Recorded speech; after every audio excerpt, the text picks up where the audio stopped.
kasi nakangi likofi na beti yango na tolo na bwaki yango likolo pona Congo osembo na kimia pona Congo bongo na piko pona Congo opiso na bosongi pona Congo bolingo na liboke pona Congo totika lokoso pona Congo totika likunya pona Congo setambila bakokata ekokola mwana mboka telema.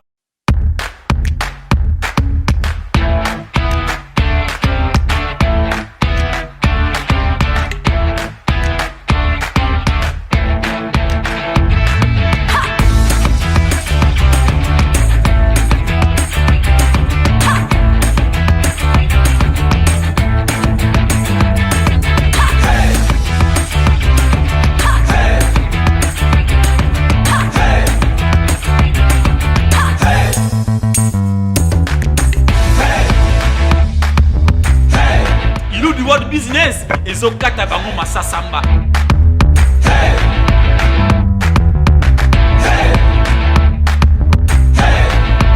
Salut à vous tous qui vous joignez à nous, vous êtes les bienvenus dans notre émission Balingi Politique à travers notre chaîne YouTube BMP Studio 9. Merci pour l'attention que vous portez à ces magazines d'analyse, de débat politique en ce qui concerne la gérance de la chose publique. Et pour aujourd'hui, c'est un numéro spécial que nous avons pensé faire cela avec un homme de Dieu afin de débattre avec lui par rapport à cette situation de Covid-19, quel est l'apport de l'Église. Et par rapport à cela, nous avons intitulé notre sujet d'aujourd'hui, l'Église face au Covid-19. Et cela, ça sera avec l'homme de Dieu que nous découvrons à travers ces portraits réalisés par Anita Kanika. Suivez et on se retrouve tout juste après. Le pasteur Joe Machala, mari à Madame Jolie Fomi et père de 5 enfants. Impliqué dans les ministères depuis 36 ans, dont 17 ans dans le corps pastoral comme enseignant et étudiant de la parole de Dieu. Évoluant à Pretoria dans le leadership familial à TTN Ministry. Fils spirituel de Ben Clénance, avant cela, il a eu l'honneur de passer sous le leadership de l'apôtre Frank Matala de juillet 2016 à 2018. Puis, continue son libre school à TTN ABS. Encadreur de jeunes qui aspirent au mariage, il est conseiller de plusieurs couples mariés. Il est enthousiasme à tout le monde et aime donner espoir aux autres. Merci pour ce portrait qui nous a été présenté par Anita Kanika. Et comme je vous ai dit, par rapport à notre thème que nous allons débattre avec l'homme de Dieu, parce que dans cette émission Balingi Politique, comme je vous ai dit, c'est une perception de notre part de vous faire aimer, de vous faire intéresser à la chose publique. Et comme vous le savez, il y a une situation que le public du monde entier est à traverser à travers ce fléau Covid-19. Je crois que toujours dans l'information, dans la news, comment est-ce que du jour au jour, le nombre de morts, ils ont toujours continué à se commenter. Pourquoi? Parce qu'il n'y a pas encore jusqu'à présent une cure qui a déterminé que non, il y a des alliés qui ont Covid-19. Alors, je suis avec l'homme de Dieu, on a bien afin que Amégapé puisse un peu quel est son point de vue par rapport à la situation. Bonjour, pasteur. Bonjour, Ndeko David. Comment vous allez? Ouais, il y a malgré le lockdown, mais quand même, vous vous êtes débattu pour venir afin de répondre à la question, ou peut-être que on va voir dans impression les années d'abord par rapport il y a tant le monde est allé qu'on traverser. Est-ce que cela vous surprend? Ça ne nous surprend pas du point de vue biblique parce que Bible qui on a souka pas maladie, il y a des fléaux et des choses qui arriveront. Et ça on s'est dit donc on n'est pas surpris, mais comme c'est par rapport à l'âge ou à l'époque et apparaître, comme c'est la première fois, depuis 1918 que genre il y a pandémie à Bowie et les cas. Donc c'est ce qui fait que batuazo kamwa parce que malade mais il y a aussi des conséquences qui font que depuis Tokola nanto monate que non et là comment ils ont affecté Amérique et affecté Europe et affecté Afrique, Asie dans le même moment et les décisions ils ont prises par les politiques ou par les religieux, ils ont la décision presque similaire. Donc c'est ce qui pourrait surprendre le commun des mortels. Mais nous, en tant qu'enfants de Dieu, on peut se dire que tu as la surprise tant que tu as les choses à la lumière de la parole de Dieu. Donc il n'y a pas vraiment de surprise. Mais je dirais que malgré les surprendre, je crois qu'on en parlera au cours de la 4 émissions. Il y a beaucoup de choses où Bisso, surtout enfant de Dieu, tu comprends et puis comment est-ce qu'on peut interpréter ça. Donc c'est ça. Mais est-ce que cela pourrait aussi être considéré comme une menace à la race humaine? Ouais, la race. Parce que jusqu'à présent, il n'y a pas de cure par rapport à cette maladie, à ces fléaux. On peut dire que c'est une menace réelle, mais sachez que la malaria est une menace aussi. La faim est une menace et la faim est une menace aussi. C'est-à-dire il y a beaucoup de maladies, les cancers et tout ça qui tuent plus que les Covid parce que dans les chiffres actuels sont dans bien ils ont manqué par rapport à ce que la faim tue dans le tiers-monde. Au dégât de la malaria. Ils ont manqué. Loin de moi l'idée de minimiser. Loin de moi l'idée de minimiser. On a beaucoup de respect et peine et ali pour la bateau va perdre ma famille. Mais il ne faut pas te croire que à cause de la pandémie à Covid-19, ne bateau ba koufi koleka banini mususu avant. Le problème avec cette pandémie, avec cette maladie, c'est parce qu'ils ont trop médiatisé. Ils ont trop médiatisé. Le risque est là, ils ont réel. Le vaccin n'est pas encore trouvé, la cure n'est pas encore trouvée. Il y a même bisoba dans Nzambe, on est obligé de l'anda au balobi ba mesure barrière. En commençant par nous, on a que tout ça l'émission, toujours respecter la distance, il y a 1 mètre ou plus. En tant que ban Nzambe peut pas tout ça tenir à respecter ba mesure oyoyo ba kondi ya mokili batie parce que Bible lobi na bisoté tout ça va kondi ya mokili. Autorité. Alors nous croyons que dans malade yé bakonzi ya mokili ba monique ndenge malade eza ko panzana et sengeli tous ba mesure yango tozu ma mesure. Mais la race humaine, je ne peux pas m'hazarder en le non la race humaine et aux la décimer pour na nini ou non. Dieu est là, na ba bazo croire na ye biso tozo croire que malgré malade ezali biso toza ba na nzambe. Ozomona tozo respecter ba mesure barrière pour totali maladie oyo et la biso ke mbongo ka atem te compter to système sanitaire telem te système de santé tem te côté ou bien ba assurance maladie to ba biloko ebele bele. On a vu ça ba pays oyo entre guillemets ba mi benga ba pays puissant. Comment est-ce que le système n'a pas réussi? Ozomona muto akobatela biso ngana yo ezaka nzambe. Et le fait que batuba kufa que batuba kufi oh toujours regretter, ça n'enlève en rien que nzamba za nzambe to banga. Mais juste à vous prendre sur vos mots, est-ce que l'être humain il pouvait peut-être éviter ces fléaux par rapport il y a des news où ndenge tozali koyoka que non, ce virus a été purement fabriqué dans des laboratoires. Ok. Déjà, il faut que il faut qu'on sache que les virus ou les virus coronavirus, ils allaient déjà trouver avant. Ils allaient avant, ils allaient trouver avant déjà. Bon, certaines informations disent qu'il y a eu une certaine manipulation. Les virus sont fabriqués en monté. Les virus sont fabriqués en monté. Ils allaient nini. Ils allaient déjà. Il y a eu une première manipulation. Ce qui n'est pas le lobby. Et on est allé à hypothèse. Vous comprenez? Il y a qui manipulé. Que non, et qui a parti à chauve-souris et passé dans moto. Il a pangolais passé dans moto à travers les marchés à Wuhan, en Chine. Mais jusque là, il n'y a aucune preuve que Oyo Yuzaki fabriquer dans mon tuto parce que tout ce que nous allons dire, il faut te évacuer. Tu as la tenue à justifier. Tu as induire en erreur dans ma propos. C'est-à-dire, il est clair que maladie origine dans la vie de la Chine, je vais soigner ces transmetteurs qui est au Panzana Mokini. Mais,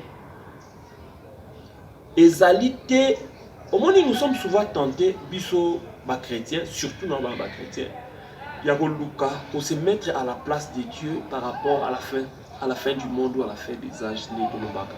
C'est-à-dire, depuis même avant 2000, 1980, les gens toujours prédisent. La fin du monde, il y a pas le Bible. Mais Matthieu 24, le Bible que non. Et le Bible est tangible, avant la fin du monde. Avant, il faut pas tout ça, il faut tout s'hasarder à date. Parce que Yesu est mon lobby que non. Ataba ange na likolo, ba ebita tanga na ebita na ebikaka le père. C'est-à-dire biso lelo, il faut neto zalaka kaka près. Ozomona. Ba maladie, ba tremblement de terre, et les cas est belé. Il faut te ba que Bible le que non 1000 jours, ils ont le là. 1000 ans, ils ont le un jour. Et pas ça. Alors, biso on va compter en termes de temps. D'abord, la notion de temps, ezali, nzambe muta établi ça temps naïe. C'est-à-dire, à zwa qui na éternité naïe, à établir temps. Bandi ko sala ba jour, bandi ko compter. Vision na biso ya makambuza, vision ya nzambe. La Bible dit, il faut penser les sont pas les miennes. De la même manière que l'eau les âmes osika na mabele, ndenge makanisi nangana ya bino ezali séparés, c'est-à-dire ngane na okazena de biso tozo kansate. Nde biso bato kansate. Biso ba chrétien mission ngana za nango lelo en tant que pasteur, to en tant que mwana na Nzambe, ezali ya disciple ya kote ya bato lelo. Bible dit que non, allez faire de toutes les nations mes disciples. Tote ya bato sango malamu, bato ba bongo la mitema bandi ma Yesu bazala prêt. C'est ça. Alors ce qu'on a prêt et qu'on dépendre de que non oye baso que oza lobby to lobby parce que wana eza ya Nzambe eza Nzambe. Yo faut zala prêt. Maladie ou pas nazala prêt. Alors Thomas, le monde actuel ils a beaucoup plus d'influence. Il y a des réseaux sociaux. Il y a beaucoup de gens ils prennent en considération tout ce qui se dit dans les médias. Alors, nous avons sur Internet disant que symbolique, il y a une confession religieuse, union surtout, il y a un monde. Il y a un ciment, on se que docteur, infirmière, trouver une solution par rapport à un problème. Quel peut être le message aujourd'hui qu'on comprend? On mettre en arrière la foi que les gens ont dans leur religion à la place de la science, ou bien comment? D'abord, je commencerai à dire que la foi, tous avons la foi en Dieu. La foi en Dieu. Et ce que font les médecins, ce que font les ambulanciers, les brancardiers, tous les scientifiques, ceux qui font des recherches, au moni, to kota na paradigme moko boya que surtout ça ba chrétien, tout doit sortir des chrétiens. Or, ba chrétien ezali batu oyo yo bazo tambola na Christ par rapport à leurs habitudes les bazali de ba. On moni kombo na utaki na Antioche, ba premier chrétien benga bon parce que ba mona ki batu na ba tambola pour la Christ. Le médecin que vous voyez bazana don oyo Nzambe apesama. Bible na biso moi si alitanga na makila Bible dit tanga tambola ki na ba physicien, to na ba médecin epelé a trouvé que le bicoté. A retrouvé le bicoté pas Yesu. Pourtant à l'obaki que non. Si seulement j'ai pu toucher le pont de sa robe.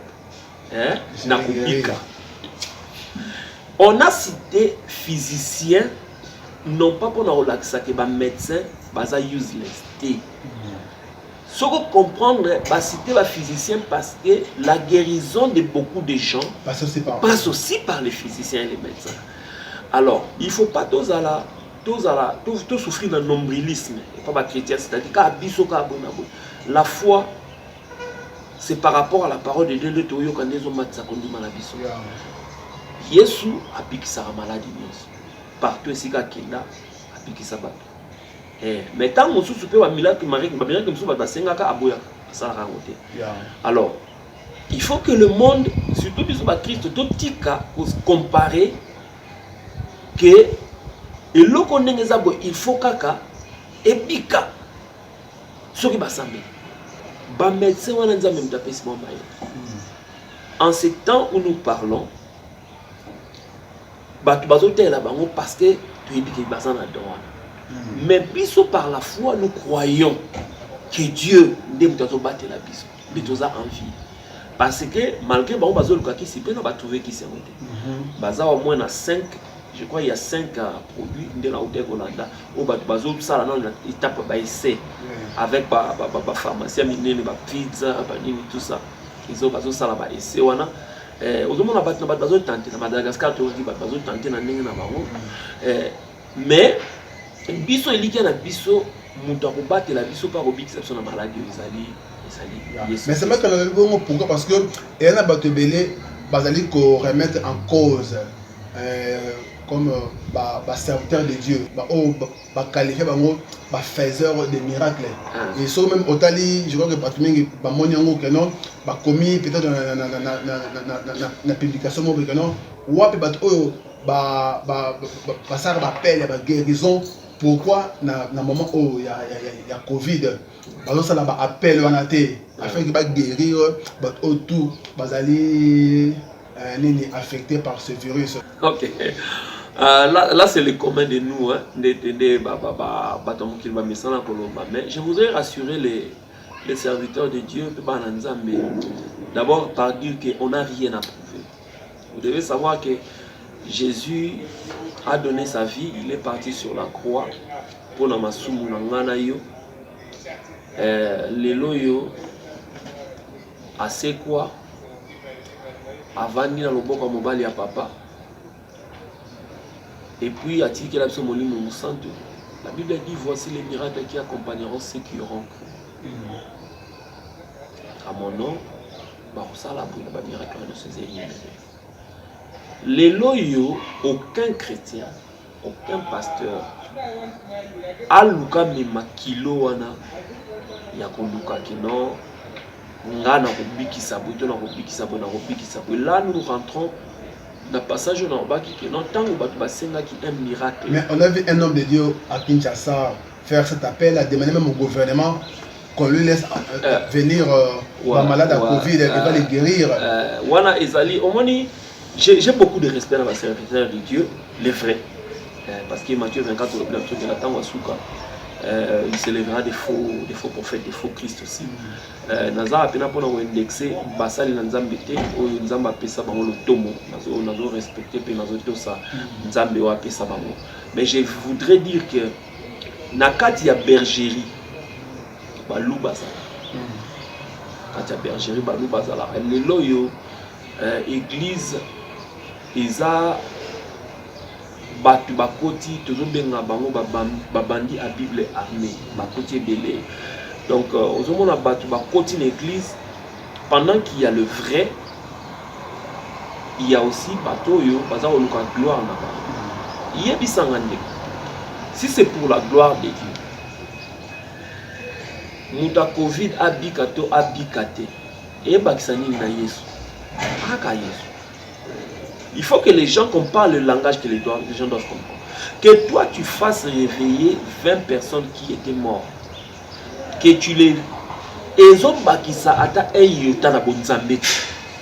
Bible a dit aza Dieu a otika la nzambe aza rafa abikisa. La Bible a dit que tant bazala qui na détresse il envoya sa parole et la parole les guérit. La seule chose qui peut guérir le monde aujourd'hui en ces temps de détresse, de pandémie, c'est la parole de Dieu. Ozomona. Et puis il faut pas toi assimiler qu'à chaque fois ni la guérison physique. Non, perso, Jésus a guéri autant de personnes. Mais il n'a utilisé aucune personne pour le ministère. C'est-à-dire, aucune personne où Jésus a piqué ça, a dit qu'elle a la disciple. Il est seulement resté avec les 12. Ouais. C'est-à-dire, les loyaux, tous en abattu, il y a une frange des gens. Mais est-ce que quelque part, vous pouvez vous appeler que non, une habitude au spectacle que peut-être les hommes de Dieu, donc ça peut être entre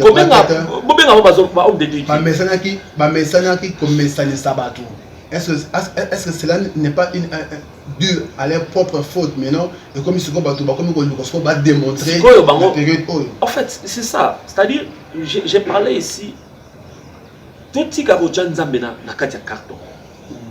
C'est-à-dire, Nzamba Nzambe. Pour preuve, Bible bien absolue. Mingi bakoya na tango na suke pa na ye, na salaka bilembo na kombo na yo, na salaka boye maloba la baoni. Bolonga mosika nanga. Pourquoi ba miracle on est salité que ba kangama, ba bika. C'est-à-dire les gens doivent comprendre que il n'y a pas une proportionnalité par rapport à ça la miracle ndé obika to sala boye. Likam na biso munene ezali kondimela Yesu d'abord. Croire ko renforcer foi na biso en Christ toza banane. Ngana za na identité à Christ, yo za na identité à Christ. C'est ce qui fait l'église. L'église n'a rien à faire. Il ne faut pas se comporter le corps extrémiste. Aux hommes, on a battu au Bunda. Na boko tanga mangoma bat mais ngoma mseza la sobo ngo tanga prophète ngo tanga pasteur na mabo ba ba bundi pona ye pas na Yesu za bonté. Vous verrez même que notre ba ko kanga Yesu taba yaki na kati ya jardin ba ko kanga Yesu Pierre azwaki et Béni akatalito mais Yesu a péki ça qui pourquoi personne ne doit défendre l'église. Lui se défend lui-même. Il est assez puissant pour se défendre. Il se défend à travers de la parole. Et la Bible dit c'est lui qui croira. Le problème est ça par rapport à la croyance, par rapport à la foi que tu mets dans quelque chose. Biso tozo croire na Yesu. Batu babika azan nzambe to kumbisa ye. Nazana tina ya kopusa Yesu te pas comme Yesu. Jésus azan nzamba otikala nzambe. Maintenant, pour revenir aux gens, ils sont stressés pourquoi mon kili, ils ont toisé bango, que non, bon ça la suko, bon pouvez boire. Tant que mon kili est bien chrétien, n'a poussé bango. Bango mon bataille habitude na bango de bazo vivre de ba benge bango ba chrétien. Alors, ceux qui peut au lieu vivre le quoi na ndeko na ceux qui Simon ou alors qui sont ma miracle pour la succès na yé, au rendre compte. C'est-à-dire, les loyaux, qui balou dans la bergerie, les loyaux église, tous les milieux chrétiens, ils ont rempli la bateau, ils ont parvenu. Oyo bazo luka, kolia na simaya bateau, oyo bazali ko comprendre te. Bazo comprendre te pourquoi parce que bandimé là, moi son dimé lié sur la parole est en toi, l'esprit de Dieu est en toi. Et qu'on peut savoir esprit de discerner le bien et le mal. Les loyaux n'ont pas muto aza bati na kondima.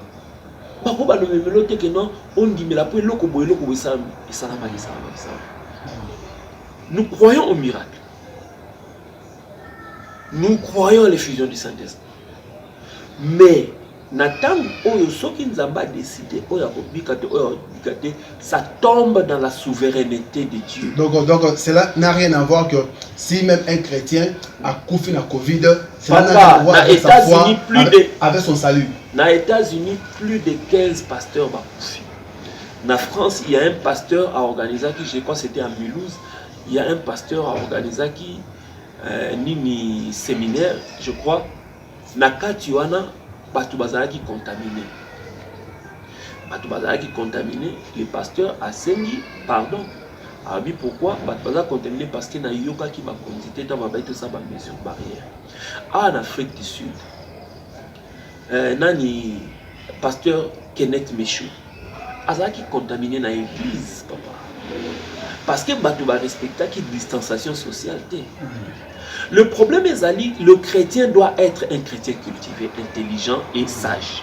Comprendre que les choses de Dieu ndenge nazo comprendre dango na articuler ngo na bonzoto te.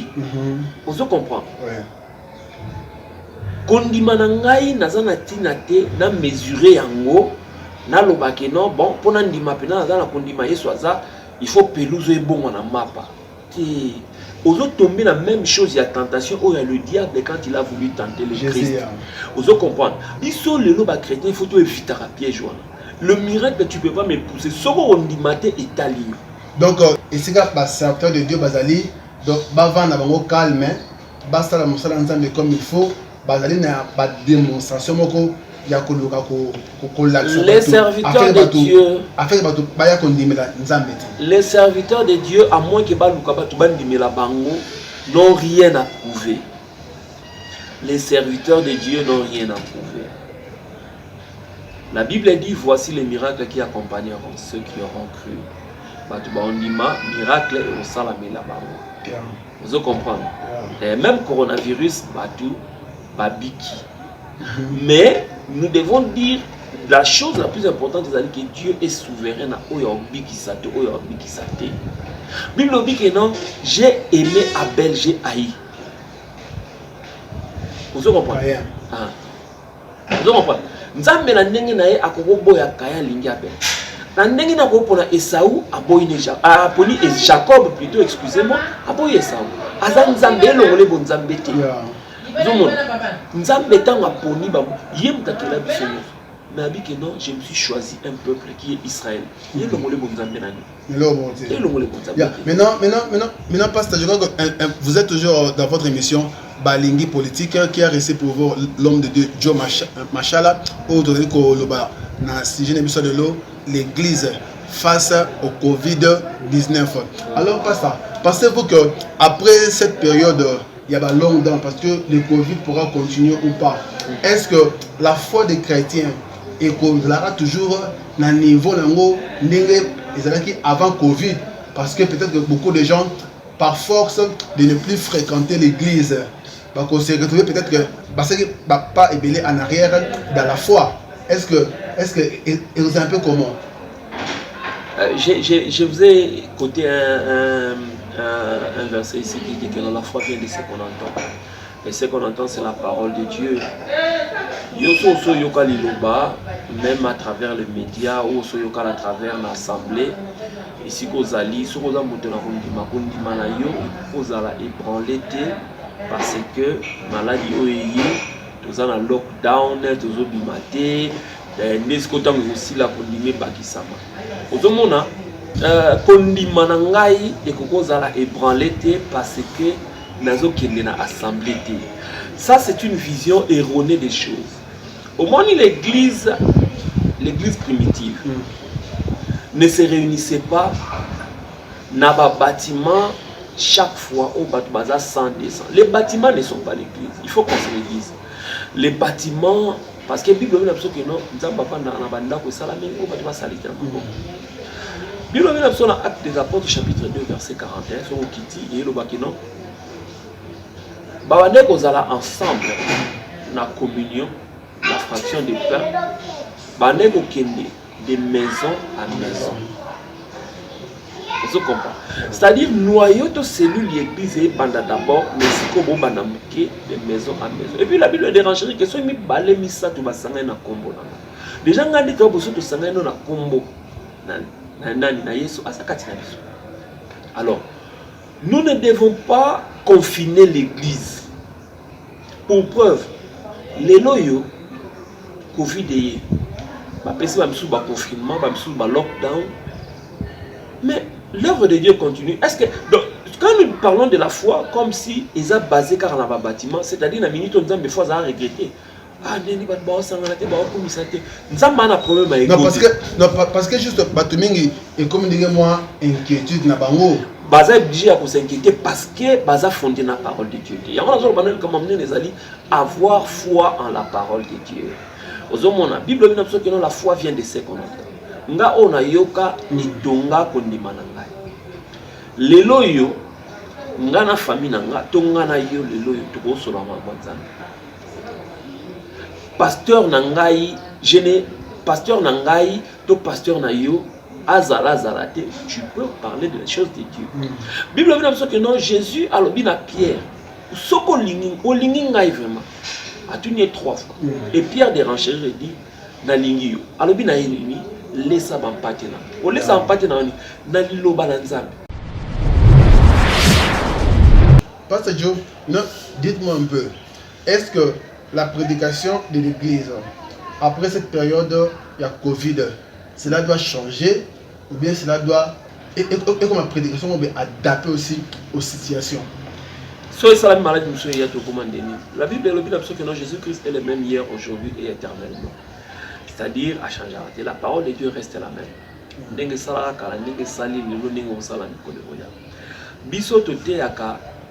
Parole circonstancielle de cause. Vous comprenez? Yeah. La parole de Dieu est sa parole de Dieu. Nous devons préparer. Dieu peut-être, je ne dis pas, puisque le Seigneur ne me l'a pas dit, n'a pas tombé dans la place où Jérémie, 14, je crois, non, c'est le mensonge, ce que vous disent les prophètes, je ne les ai pas envoyés. J'essaye de réfléchir et je pense que quelque part, Dieu a exposé certaines choses. Exactement. On a exposé ma bébé. C'est comme j'ai dit là. Bible a dit que non, la parabole, il y a les vrais et le blé. Le blé est livré. Au moment où tant que vous avez que non, tout le monde est livré. Vous avez ça, vous avez habité. Botika ba on se wakola. Na tangu na kokata nde tukolongola livré. Pourquoi? Parce que tant que la différence entre livret et blé est la même. Le blé, tant que vous avez et kendaka et koyaka, vous avez la bambouma. Et ça la différence. Par contre, livret, bambouma et mata. Vous avez les lois biso na nzambe, biso pa na nzambe, différence na biso na mokili ezali par rapport à bambouma biso toujours kokota. Biso to eloko wa prouver comme je le disais, mbuma na ngai nde na kobota nde mutu ekomona na epai ya bato po bato bandimela Yesu to mpona za sauve. Mais bato baye epai na Christ mpona baintérêt particulier to privé na bango baloko ya ivre ivre na blesse otala eza similaire. Pasteur le lot différence ya te wala ki veste wala soit simbi Bible ou simbi Bible. Oya a commis na ligne bleue ou pas commis na ligne rouge. Oya continue Facebook à te miracle ça même miracle ça. La seule différence c'est ça ka mbuma o ezakati na. Bateau ba ko changer ba ko ba s'adapter ba za lokola Simon. C'est-à-dire bande côté il y a quelque chose malgré ba mono ba ça la méthode ba moni o eleki ya ba ba s'adapter pour ba zwa ka bateau pour bateau ba landa ba. Moi je n'ai pas de problème bateau ba landa pour bateau ba tanzania. Il y a on a conseillé ba landa mais Osana tina ya ko changer évangile. Mais na ba illustration oyo ko tanga maloko la illustration pour que bato bazala encore plus fidèle à la parole de Dieu. Parce que la Bible dit, Jésus leur a dit, la nature elle-même ne vous enseigne pas. Quel enseignement avons-nous tiré du Covid-19, du Covid-19? Ce qui te vu enseignement est bien, ça me permettra c'est que na croire les sociétés que miracle et puis ça me rend na mafuta na somo. C'est-à-dire, ils ont abattu le sous les trobis, qui ont ça là, marchandage de on est chez eux, chasseur qui va marcher dans la radio. Ils ont mon chasseur, pourquoi pas? Caverne d'Ali Baba, c'est pas ce qui est dit, c'est-à-dire, il n'y a pas voleur. Pourquoi? Parce qu'il y a 4 églises, batu bayaki koteka, ba pigeon, ba nini, ko changer na bambon. Les lois par rapport à l'époque où tous les gens font ces histoires à l'église. Donc, ça business. La business. Par là, est-ce que vous êtes contre Pablo Automone dans la TV, vendre l'huile, vendre eau bénite, vendre bracelet bénite, vendre il y a l'eau au puis nini. Et ça a une connotation que non, il y a un apporter une bénédiction. Est-ce qu'une bénédiction est liée à un matériel? Bible blanc, Actes chapitre 2, verset 42, il persévérait dans l'enseignement des apôtres, dans la communion fraternelle, dans la fraction du pain et dans les prières. Bisoba na nzambe, ce que faisaient les apôtres, on a dit comment les apôtre Paul a marchandé. Rappelez-vous tant que vous doit marchander miracle. Mutuana azalaki modi. Vous comprenez? Parce que le comment la constatation prophétique, il faut payer autant. Non, voilà, oui, l'onction, il faut payer autant. Donc, et plus grave même, il y a aussi des témoignages.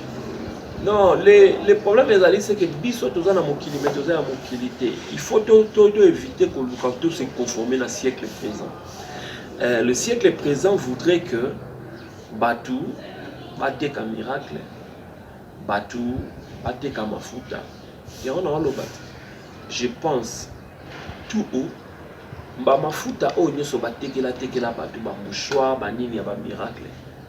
Pourquoi ba nyoso ba komi kozela totala le don que Dieu a donné aux médecins pendant que Jésus est en action. C'est-à-dire, on ne veut pas minimiser les miracles. Bangonde mutubazo comme ça l'œuvre de la croix et comme pamba pour le comportement na bango. Exactement. Les gens doivent conduire Batou à Jésus. Vous comprenez? Leur prêcher la parole de Dieu. Ngai ton deko azali kuna tovandisa ministère na biso na donté. Parce que la Bible dit que non, voici les miracles qui accompagneront ceux qui auront cru. Ceux qui auront cru. Et la Bible dit que non, recherchez d'abord le royaume de Dieu et sa justice. Et le reste viendra après. Si on a assemblé, on va la miracle, ne seront pas inquiets. Miracle ou pas, parce qu'ils ont leurs yeux rivés sur le royaume. Et là que vous prendre les bancs aux arrêtés. Exactement. Et là que vous prendre les bancs aux arrêtés. Alors Thomas, toujours qu'on est petit vers la fin de notre émission, c'est moi qui n'ai rien baboué. Par rapport, il y a des critiques où il y a des cœur. Les chrétiens, les églises, est-ce que ça ne serait pas important en ce que les chrétiens, que le christianisme et qu'on rappelle qu'on s'est constitué comme une communauté dans laquelle bako voter, bako mitia mutumo ou à côté que l'on dirait peut-être Mokambi, qu'on peut peut-être moi l'ici, où il ça c'est que tout le monde puisse suivre. Est-ce que les hommes abbés et donc attends l'église de réveil tous les chrétiens parce que les chrétiens ne sont pas seulement l'église de réveil. Beaucoup plus l'église de réveil. Surtout l'église de réveil, c'est-à-dire comme la compte de ma fraction. Vous savez, l'autorité de l'église se trouve dans la tête qui est Jésus-Christ. Les lois sont toutes les associations Namaël et Abatou se retrouvent au na Babel. Zomona, Batou balga ko atteindre Nzambe Namaël et Nabaondi Batongaki. L'église ne trouve sa force que dans la parole de Dieu et dans ses principes qui les gens diront et diront toujours. Le Christ en son temps, quand il était sur la terre, il y a un miracle pour la Belzéboul. Bateau babomaye, bateau oyo baye baki, bangom batekaye, bangom bazala na batindaye était accueilli. C'est-à-dire malgré qu'il a donné sa vie pour nous, mais c'est par les biais à Batouana. C'est-à-dire le chrétien averti doit déjà côté kabokansake non pour bapayen balobi ke biso to sangande to sangana. Bapayen bakutaki bango basangani nde babengi bango ba chrétien. Nous sommes ce que nous sommes l'église. Yonanga tozali ba membre de l'église. Les assemblées autokendaka nde iso constituer biso toujours la pour na kusangana nde biso bato tozo na kati nde tozo faire partie du corps de Christ. Il faut que tu comprennes le coin. Mais ba fable to ba nini ya bato la bino que non, il faut prouver. Au moins mutu sera beaucoup ndima. Boya ka. Corée azalaki na Moïse. Dans Moïse a panzaki mai. Corée azalaki. Dans la télévision dans le désert, Corée. Dans datam na bira. Ba bazalaki tama moni munena nzambe tama bina moza bini. Elo nyu za na maboko. Ils ont habité dans les États, habité dans les frappes et pas ça. Ba bazalaki. Ba mona. Miracle est-ce que Corée datam na bira parce que mon miracle là. Bokat sa pena boy. Miracle amené le beau moni. Boyembi bien que nzambe mutasali mais bokei ti bokomi quelque part pour changer l'esprit. L'homme reste. Bible dit que non motema na mutu ezali monde d'iniquité. Le chrétien doit quitter le piège à koluka ko prouver que notre sanganaka tout ça. Biso tout ce que nous faisons. Mais est-ce que cette publicité là extérieure et ça m'a bête quand même parce que m'a bête pour la publicité qu'on a nzambe. Kola sabotekeno pasta Joe Machala na pasta Sony Kafuta basangi église na bango bakomi ko kama makama église ça quand même ko promote unité église ça Yesu ndeko na David église ça Yesu Kristo to sanganaka la Bible dit que que non to bandoli ba assemblée la biso te eza malamu to sanganaka to sala communion to ko sangana mais ko sangana na biso ezala et trouver origine nango te na ba plainte ya bato. OK. Vous les chrétiens, les solutions du monde, ils ont beaucoup à Jésus-Christ. Ils ont établi un compte. Vous savez, ils ont tout à tirer bangoana, à retirer la vie de sous sa main. Mais le but d'autorité vient de nous. Vous savez, mais biso faut tous en position où tous camper par rapport à la parole de Dieu. Il faut éviter ba piège les belé auto lukato prouver que tous ça ba nzambe pour mon client ndima. Vous savez, soko vraiment mwana nzambe sauter comme ça batuba mona ozomona moi je n'ai rien à prouver au diable exactement Bible et l'obiete yes nzambe tangu bana nzambe bazali ko sangana na Job bana nzambe ba sangana Satan n'a pas yaki katira ba nzambe ebisi omoni mutu na ngai asa intel c'est-à-dire nzamba tangaki omoni ba assemblée na ngai. Il n'y en avait pas. Donc ça veut dire que non, il y a une individualité les dans la relation avec Dieu. Le salut est individuel, mon frère bien-aimé. Salut est par rapport à la relation à Yonanzambe. Édification à corps et à quand tout ça dans l'assemblée, ba pasteur baté ya rabiso, mais chacun portera sa croix. Alors merci beaucoup Nabil Bawapi. Vous êtes branchés pour suivre cette émission qui a resté pour vous les pasteurs Joe Machala. Alors juste un dernier mot par rapport à l'émission Lelo. Ton dernier message pour Torozon, toujours peut-être demain, bien après-demain, peut-être sujet Moussou, l'église et le développement, ainsi de suite. Alors Thomas, par rapport maintenant, il y a une situation que le monde traverse. Quel est votre mot que vous pouvez adresser spécialement aux enfants de Dieu? D'abord, comme nous allons remercier, on a un Yamba Bisolelo, donc peut s'emboutir là-bas dans un mignon. Et là, on a même la Bible, on a un message d'espoir, ils ont dit que tout le monde a un bon été, mission na biso totala Yesu Christ, biso to ba Christ. Tous à amener dans la vente de doctrines était l'église on a pour bazoter à boykozala pour la Covid pour les locaux non les yeux de tout un chacun ils allaient arriver dans Jésus Christ parce que destiné à mukili oyo ils ont la maboko na ye. Gardez vos habitudes bondelaka tanga liloba na nzambe et puis je prie à ce que nzamba guide yo na basali na ye oyo bako te yo liloba de façon qu'il renforce foi na yo. La seule chose que nous avons besoin c'est qu'on s'encourager et qu'on garde foi en Christ parce que yende mutu aibi ce qui va se passer. Mutu akobanga azalate. Bobangate ce qui est arrivé et c'est yakala donc eza nango la fin du monde. C'est la fin du monde.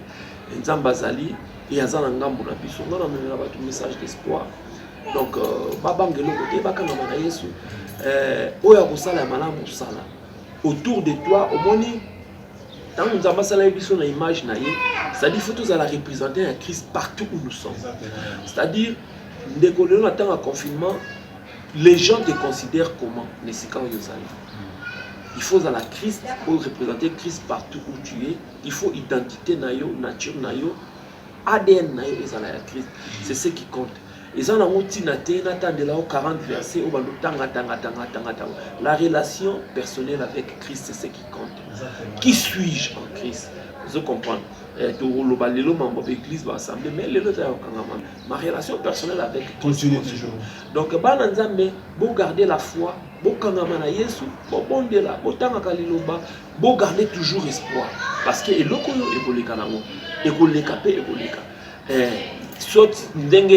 Nzambe yebi soki kolimwa soki kozala vaccin soki kozala nini Nzambe aza na ba foyer na ye ba moyen na ye belé oya kosalela excusez-moi de façon que asilisa nini oyo. Donc j'ai jamais un message d'espoir au peuple de Dieu kangama na Yesu bondelaka médite la parole de Dieu, reste confiant en Dieu. Ça c'est le message que nous pouvons apporter. Batouba à l'emporter dans ma vente. Ok, merci beaucoup à Pasteur Joe Machala. Et à travers ça, j'en profite aussi pour donner un peu une grande salutation à ma grande sœur Yajoli. Yajoli, en tout cas là où elle est, elle se retrouve. En tout cas, merci aussi à vous tous qui avez suivi cette émission Balingi Politique. Donc, comme vous le voyez, donc, la place est réservée à tout le monde. Venez, on va un peu débattre des sujets sociaux, politiques, environnement, ainsi de suite. Toujours dans l'aspect, il y a apporter une solution. Je crois que pendant cette période, beaucoup de gens aussi se posent la question que non, Nasalasko-Nini, pasteur Aïbisibiso, garde ta foi, privilège beaucoup plus ta relation avec Christ, avec Dieu. Alors, je vous donne encore un autre rendez-vous au Togolanda prochainement. Vous tirez toujours branché, vous s'abonner sur Ebele pour nous collaborer toujours et monsieur Nebiso Balingi Politique. Merci Bino, au revoir et bye bye.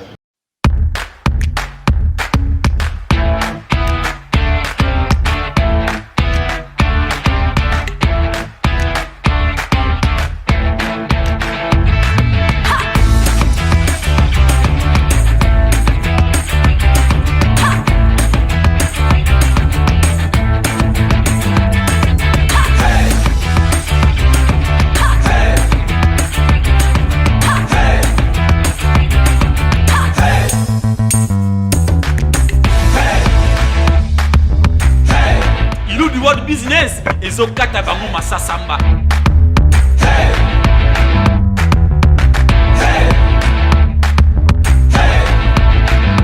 Kasi nakangi likofi na beti yango na tolo na bwaki yango likolo pona Congo osembo na kimia pona Congo bongo na piko pona Congo obiso na bosomi pona Congo olingo na liboke pona Congo totika lokoso pona Congo totika likumia pona Congo zetambila bakokata ekokola mwana mboka Kelema